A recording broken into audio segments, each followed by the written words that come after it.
Yo mga idol, kamusta? Sports Talk PH nga pala. Ang kondisyon kay Casimero, pag-usapan natin yan mga idol. Ngunit bago ang lahat ay huwag kakalimutang mag-subscribe at i-click ang notification bell button for more sports talk.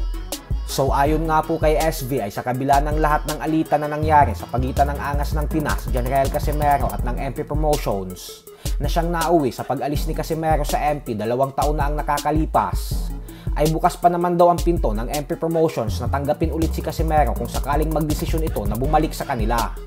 Sa katunayan nga daw ay kung gustong bumalik ng angas ng Pinas, ay masisigurado daw nila na mabibigyan agad nila ito ng world title fight para sa susunod nitong laban. Subalit may mga kondisyon nga po ang MP Promotions President Sean Gibbons kay Casimero kung gusto nitong bumalik.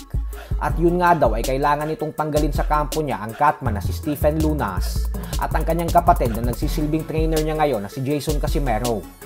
Bukod dyan ay kailangan din daw ni Casimero humingi ng tawad sa kanila. At pagkatapos umano nun ay tatanggapin na ulit nila si Casimero at bibigyan na agad nila ito ng world title fight kagaya sa mga MP Promotions fighter na sila Mark Magsayo, Jerwin Angkahas, Marlon Tapales at Vincent Astrolabio. Masunurin na si Kangkong sabi ni Sir Sean, yung mga kanyang mga kondisyones para makabalik ka ng MP. Una, tanggalin mo si Punas, ginawa mo na. Pangalawa, tanggalin mo na lang si Bisa at magsorry ka sa amin. Di happy na bibigyan ka kagad ng world title fight. Imagine that, ha? At ito pa po ang real talk. Okay, pinag-usapan po namin ni Sir Sean kasi po may pinapakalat itong mga Kangkong vloggers pagkatapos daw ng laban ni Marlon Tapales, regardless of the result, maglalaban na daw ika, maglalaban na, may mga chismis ika, ganyan. Anong sabi ni Sir Sean? Ito real talk dito ako magtatapos. Anong sabi ni Sir Sean? Sir Mark, you need to understand, Mr. Honda is my partner. And if they want to fight Inoue, they should be willing to work with me. Sa kabilang banda naman mga idol ay dismayado nga po ngayon ng husto ang former Unified Super Featherweight World Champion Shakur Stevenson. Ito po ay dahil matapos i-anunsyo kahapon ng top-rank promoter Bob Arum na kasado na ang bigating world title fight sa pagitan ni Stevenson at ng undefeated top lightweight contender Frank Martin na gaganapin sana sa November 16, ay bigla nga pong umatras si Martin sa laban.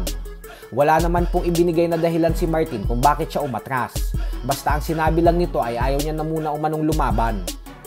Dahil dyan ay bad trip talaga ngayon si Stevenson at sinabing patunay lamang umano ito na isa siya sa pinaka-iniiwasang boksingero ngayon.